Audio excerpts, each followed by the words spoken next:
regresso às aulas voltam a aparecer alguns dramas para professores, pais e alunos, e um deles tem a ver com piolhos. Notícias recentes davam conta de mais infestações do que é habitual e avançavam até com a resistência dos piolhos aos produtos de tratamento. Será que estamos perante um problema novo ou não? A Sara Ribeiro foi à rua perceber se os pais estão preocupados com este problema.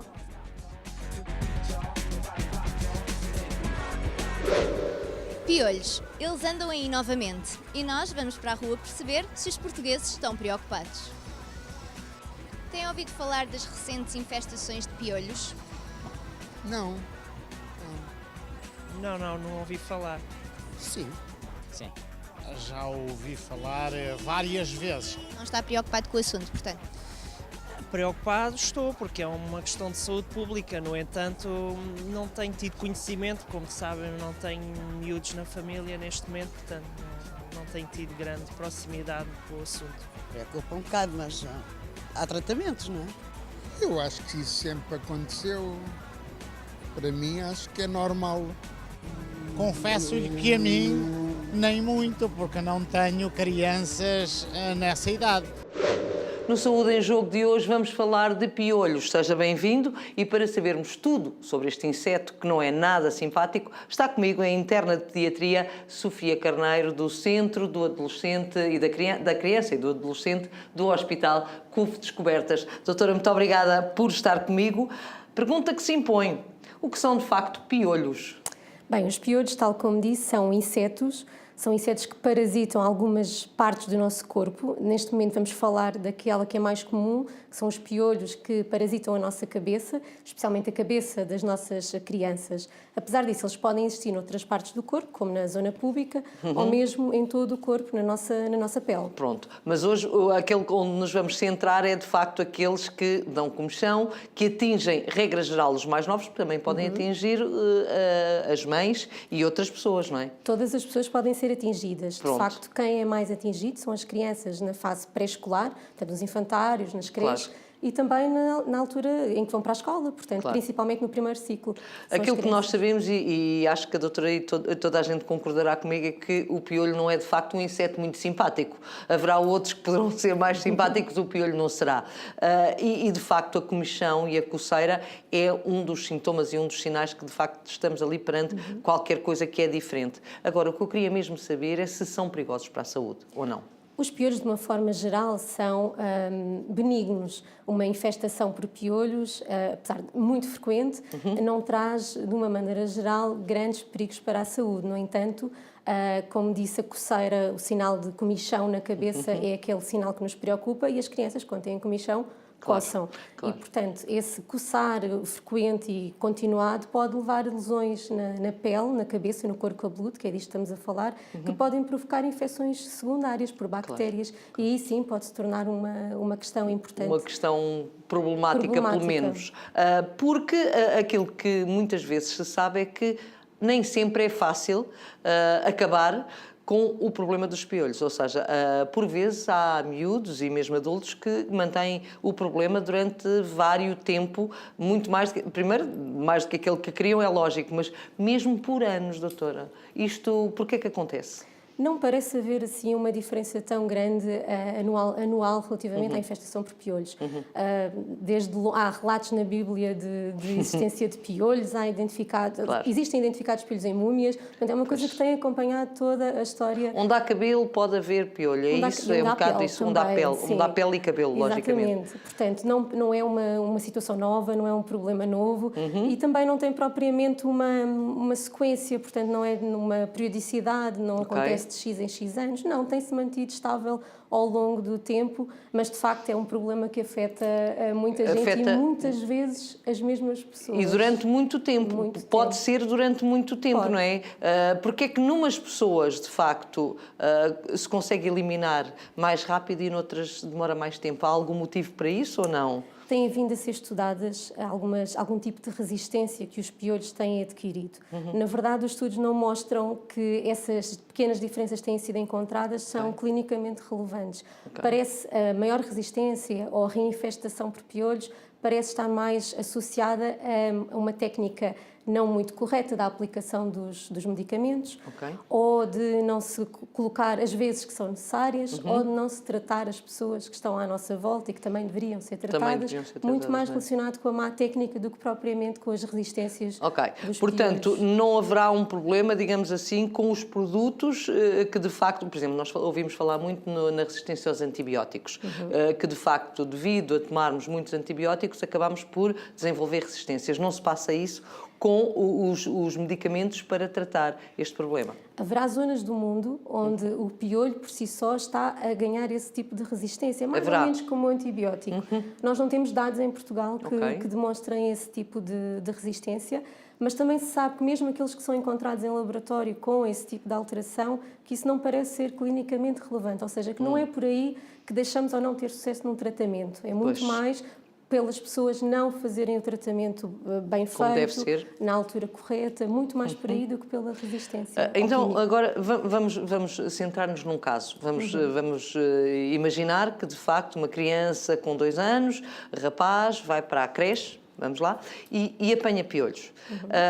Qual deve ser, e agora vamos ver todos os passos, qual deve ser a atitude dos pais perante uma situação destas? Portanto, a criança começa a ver coceira, e dão por isso em casa. O que é que se faz a partir de agora? Procura-se, não é? Olha-se bem para a cabeça, é preciso ter tempo, inspecionar o couro cabeludo, tentar perceber se existem piolhos, que são a forma adulta final, portanto são maiores, mas também se existem lêndias, que são os ovos dos piolhos. E aí é preciso ter tempo. Mas às vezes, doutora, deixe-me interrompê-la, às vezes pode aparecer só a lêndia e não darmos pelo piolho. Será isso? Exatamente. Pode acontecer isso. E os pais deixam andar. E os pais deixam andar se não forem informados e estimulados a manter a vigilância e principalmente a perceber que tipo de lêndias é que estamos a falar. Às vezes, então agora explique-nos tudo. Existem lêndias que estão mais no final dos cabelos, outras que estão mais juntinho ao couro cabeludo. Aquelas que estão junto ao couro cabeludo são aquelas mais importantes. E se identificarmos este tipo de lêndias, as crianças devem ser tratadas. Devem ser tratadas assim como todas as pessoas que contactam.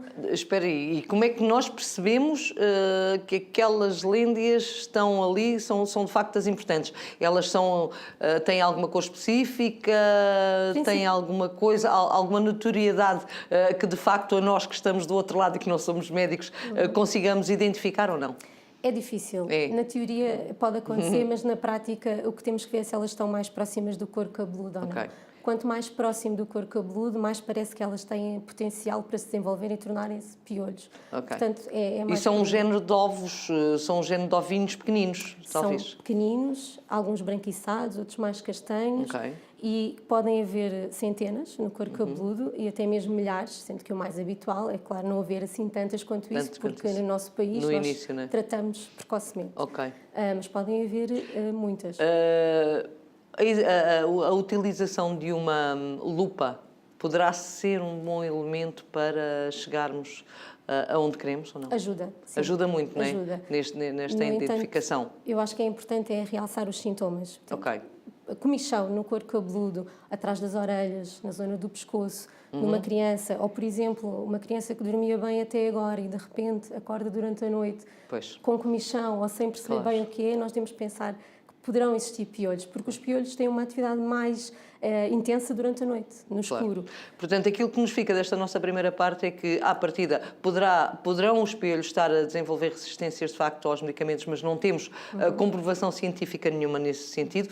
Que este ano não está a haver uma infestação a mais, podemos dizer isso, doutora? Podemos. Não nos parece na nossa prática que seja diferente dos outros anos. Dos outros anos, são surtos que vão acontecendo em todos os colégios, creches, escolas, não há... Mas como é que eles chegam às escolas?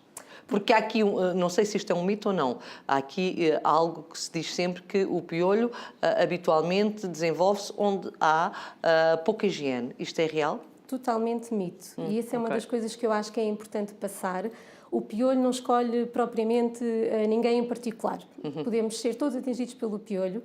Ele transmite especialmente pelo contacto direto e daí as crianças também serem as mais afetadas, quer pelo tipo de brincadeiras, e nomeadamente as raparigas, porque estão mais juntas umas com as outras. Sempre.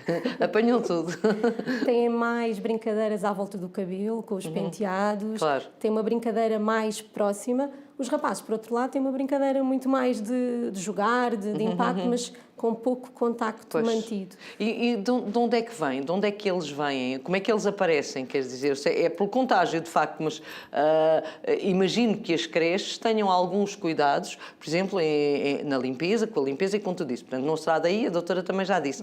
Eles, entre eles também, dificilmente, partindo do princípio que estão sempre bem em termos de limpeza, como é que eles nos aparecem? Como é que eles chegam até nós? Os piolhos são parasitas, só vivem connosco, não aguentam mais de 24 horas sem estarem no nosso corpo cabeludo. Portanto, de onde vem? Certamente da cabeça ao lado de alguém. De alguém que contacta connosco, porque eles não vivem em superfícies, não vivem nos móveis, não vivem em cães, não vivem em gatos. Portanto, é mesmo no contacto direto e mais nada. A pessoa. Menos frequente, mas também pode acontecer em escovas de cabelo, em bonés, lenços, tudo o que contacta diretamente com o cabelo, mas de facto o grande contágio é por direto. Direto, quando se encosta ou de facto há algum contacto mais direto. Doutora, já voltamos. Momento agora de sair do estúdio, momento de falar de nutrição com Miguel Godinho, da Fundação Portuguesa Professor Fernando Pádua, só aqui no Saúde em Jogo da Bola TV.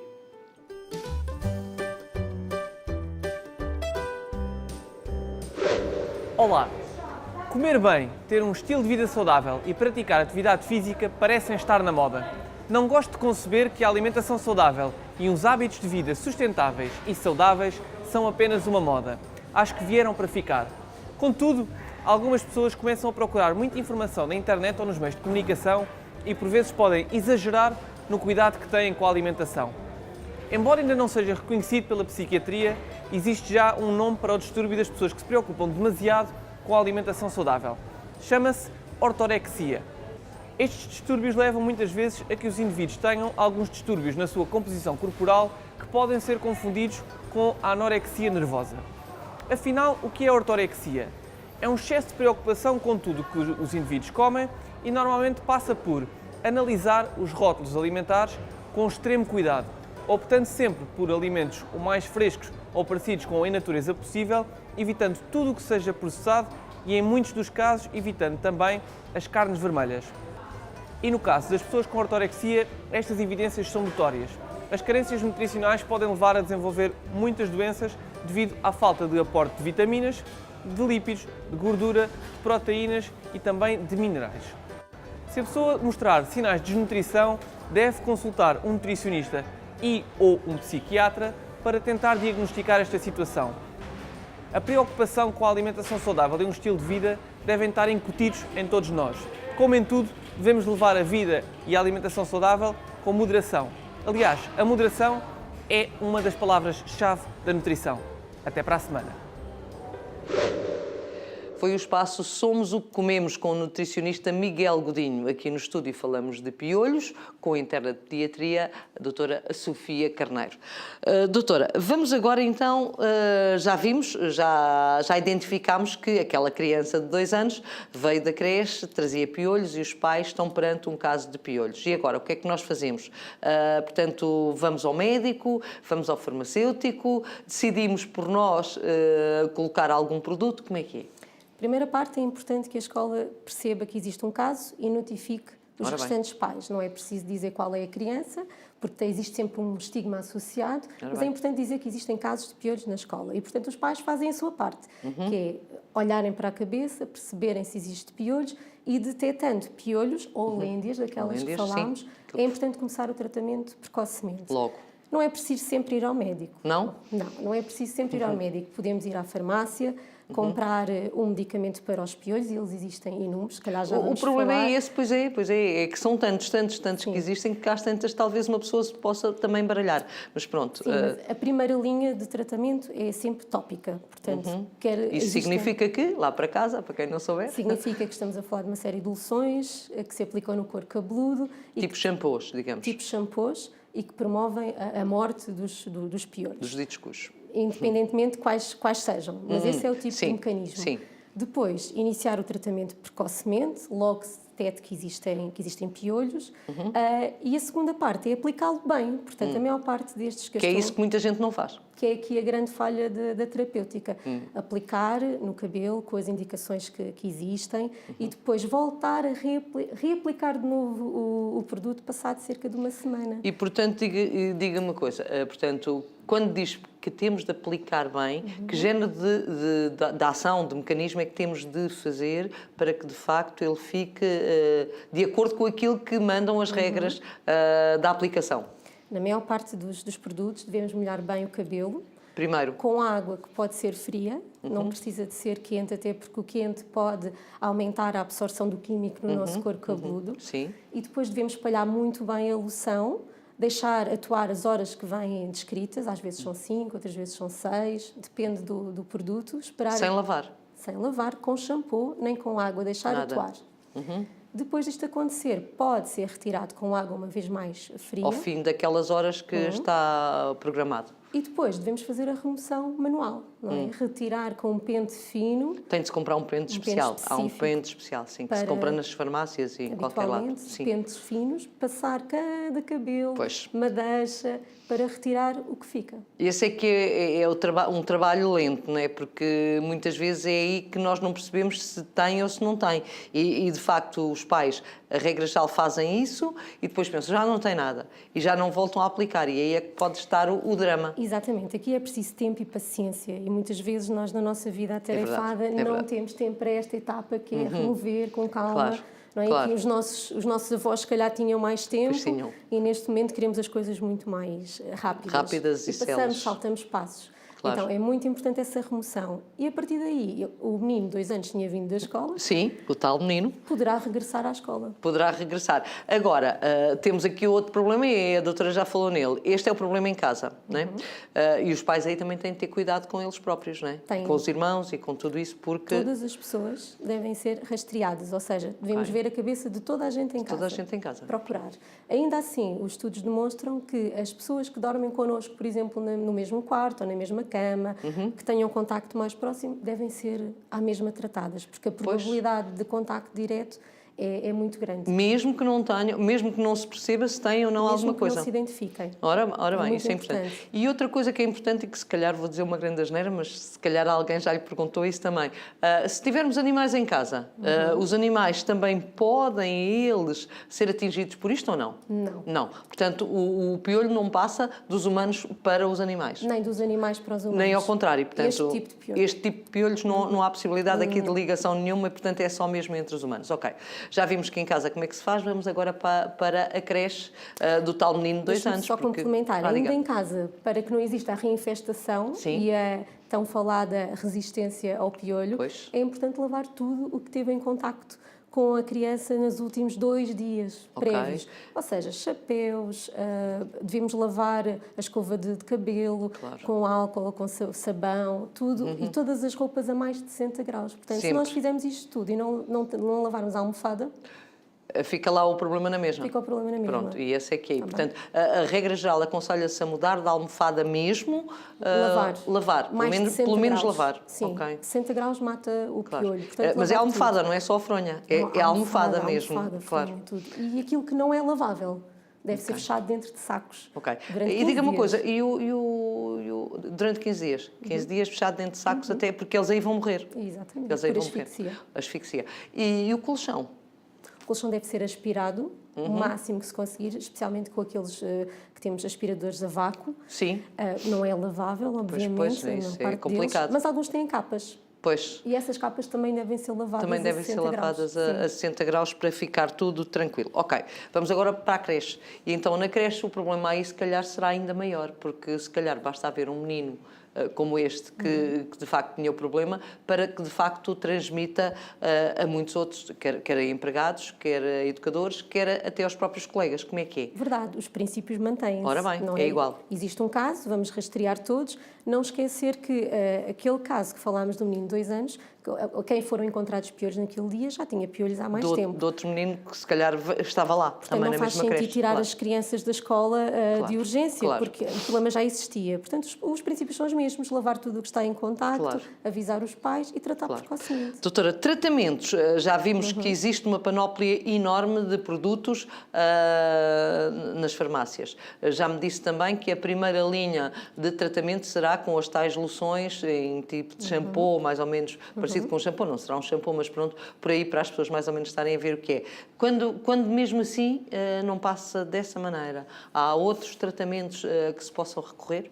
Existem outros tratamentos, quer por asfixia, que falámos. O tal de amarrar dentro do saco. Exatamente. Outros por desidratação. Ainda assim, nenhum deles parece ter a mesma eficácia que o que falei primeiro. De qualquer das formas, quando tratamos várias vezes uma criança, neste caso estamos a falar de crianças, 2, 3 vezes, isso é uma indicação para ir ao médico. Se há pouco eu disse que não era para ir de uma forma rotineira, quando percebemos que existe uma resistência, vamos pensar assim, ou um não sucesso. E essa resistência, ao fim de quanto tempo é que devemos ficar mais preocupados, digamos assim? Eu acho que é uma questão de bom senso, não é? 2, 3 vezes tratamento bem feito. 3 semanas, portanto, vamos por aqui um caso. Cerca de 3 semanas depois do primeiro tratamento. Se tratar 3 vezes, 2 a 3 vezes, portanto estamos a falar de um tempo mais prolongado. Mais prolongado. Um tratamento implica 2 aplicações. 2 aplicações. Não nos esquecer. Ok. Então, um tratamento, 2 aplicações, 2 vezes por semana, ou uma vez por semana? Uma vez e depois repete passado 8 a 10 dias. 8 a 10 dias, menos. ok. Portanto, ao fim de 3 meses, será 2 meses e tal? Não, são um mês. Um mês, ao fim de um mês. Pronto, ok.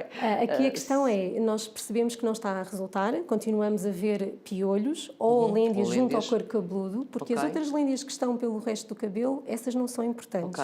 São meramente estéticas. Já não têm potencial. Já não fazem mal. Vamos imaginar que se mantém o problema. Então aí devemos procurar um profissional de saúde. Aí porque a maior parte das vezes estamos a fazer a técnica incorretamente. Incorretamente. Uma questão muito simples. Cortar o cabelo nessas circunstâncias ou é mito também? Nós temos que pensar um bocadinho na autoimagem da criança, não é? E é assim, é óbvio que rapar um cabelo a um rapaz resolve o problema, não é? Claro. Mas a verdade é que rapar o cabelo a uma rapariga já não será tão pode dar outros problemas de autoimagem e claramente não vai ficar contente. Claro, portanto, e também muitas vezes eles aparecem independentemente do cabelo ser comprido ou curto, não é? Foi o que eu li. Sim, portanto, exatamente. É outro mito de que só apareceriam nos cabelos compridos. Não. É muito mais, a questão é ter o cabelo comprido e solto, aumenta a probabilidade porque aumenta o contacto. Mas o cabelo apanhado é exatamente igual ao restante. De qualquer das formas, se houver resistência ao tratamento, existem outras alternativas, aí sim que o médico deve prescrever. Aí já é outro tipo de tópicos. De indicação médica. E até medicamentos pela boca, comprimidos, xarope. Claro. Estamos no final do Saúde em Jogo de hoje. Queria agradecer à doutora Sofia Carneiro por me ter acompanhado. Hoje falámos de piolhos e penso que deixámos aqui todas as indicações, doutora, relativamente aos piolhos. Uma última questão que eu acho que é muito importante é o facto de muitas vezes os pais ainda terem medo de falar e de dizer que o filho tem este problema. Eu penso que isso já está a ultrapassar-se por aquilo que eu li, mas ainda há um bocadinho esta necessidade de esconder, não é? Eu acho que se mantém um bocadinho o estigma da criança que tem piolhos, mas muito por essa analogia da falta de higiene, das condições. E o que nós sabemos até ao contrário é que o piolho prefere os cabelos lavados. Pois. Portanto, pode afetar qualquer criança e, na verdade, nós temos que desmistificar isto, tratar precocemente e perceber que, apesar de frequente, provavelmente nunca vamos conseguir eliminar o piolho, temos é que abordar a questão diretamente e não ter vergonha de enfrentar as coisas. É como tudo na vida, enfrentar as coisas como deve ser. Muito obrigada, doutora. Obrigada. Felicidades. O final do Saúde em Jogo, como eu disse, por hoje. Sabe que eu conto consigo na próxima semana, no mesmo local e à mesma hora, e já sabe porquê. É a sua saúde que está em jogo. Até lá.